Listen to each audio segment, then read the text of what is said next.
All right. I am very excited about our next speaker. Just met him, but I can tell this guy is an absolute legend. Although retired from not-for-profit administration, Terrance Robinson remains engaged in civic advocacy issues and environmental awareness projects, including the proposed Kensington Expressway cap.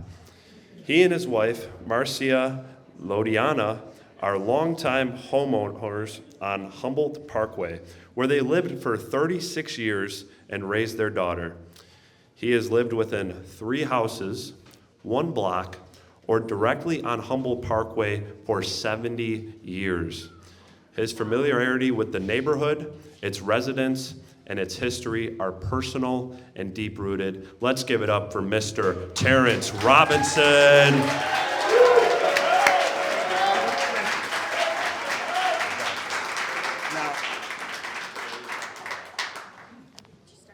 Yeah, you're going to have to buckle up for this one because I'm just saying.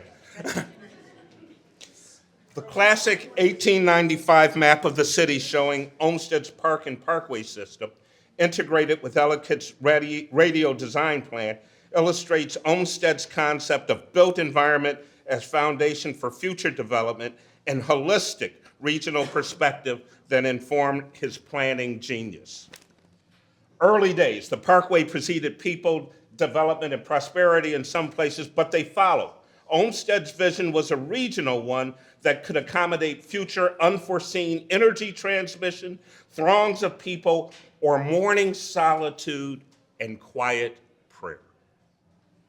Olmsted's regional vision encompassed the Niagara frontier and included the first state park in America, the Niagara Reservation.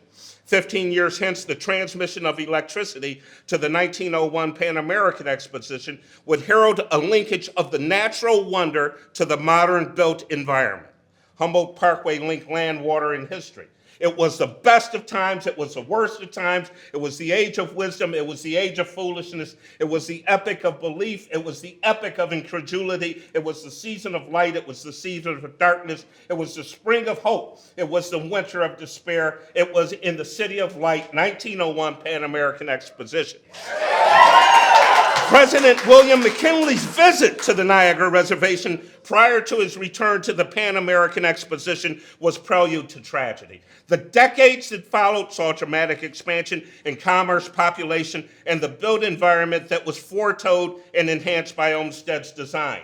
As multimodal Humboldt Parkway matures, population, residential, and commercial development increases adjacent to the parkway and surrounding grid. Natural elements provide respite and opportunities for interactive exchange. The city's major cultural institutions are established along the parkway system corridors.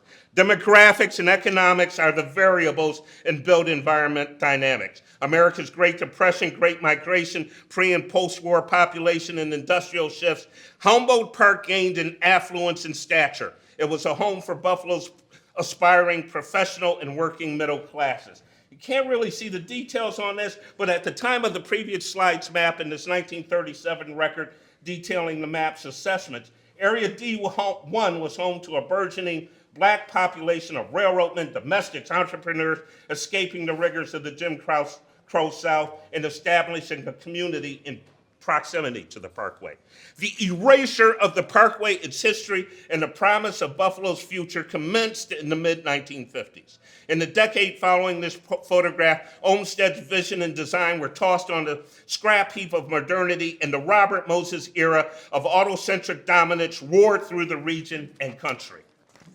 My neighbor, Walter Miles, 40 years a railroad man, in a rare moment of repose in his garden. His restless, industrious nature, mental agility and curiosity, and gardening prowess are reflected in constantly shifting displays of history, politics, and floral extravagance on Humboldt Parkway. A few years after the purchase of the Temple Beth David at 626 Humboldt Parkway by Faith Missionary Baptist Church, a young Dr. Martin Luther King visited and gave a stirring speech. The congregation of Faith Missionary still worships beside the historic Scajaquada Creek that lies buried beneath the Kensington Expressway, entombed in its Scajaquada drain. The construction destruction continued. past the Buffalo Museum of Science in the upper right of this slide, through the Fruit Belt neighborhood, destroying the Midtown neighborhoods and traffic grid, draining Ellicott's radius of sustaining traffic and commerce. Think about it. The human element. A couple years ago, a guy showed up one day and just began cleaning the sidewalk and curbs along the expressway. He didn't live on Humboldt. I believe he lives in the Linwood-Delavan area. Apparently, he drove to work along Humboldt. For several weeks, he worked diligently and he made a difference. A nice guy. His name is Michael. There are approximately 250,000 square feet of asbestos-containing material used to waterproof the rear of the retaining walls and bridges that will be demolished and removed to build the new New York State Department of Transportation traffic facility, the tunnel, for the Kensington Expressway project. This is just the condition of the outward-facing wall. I gotta think about that.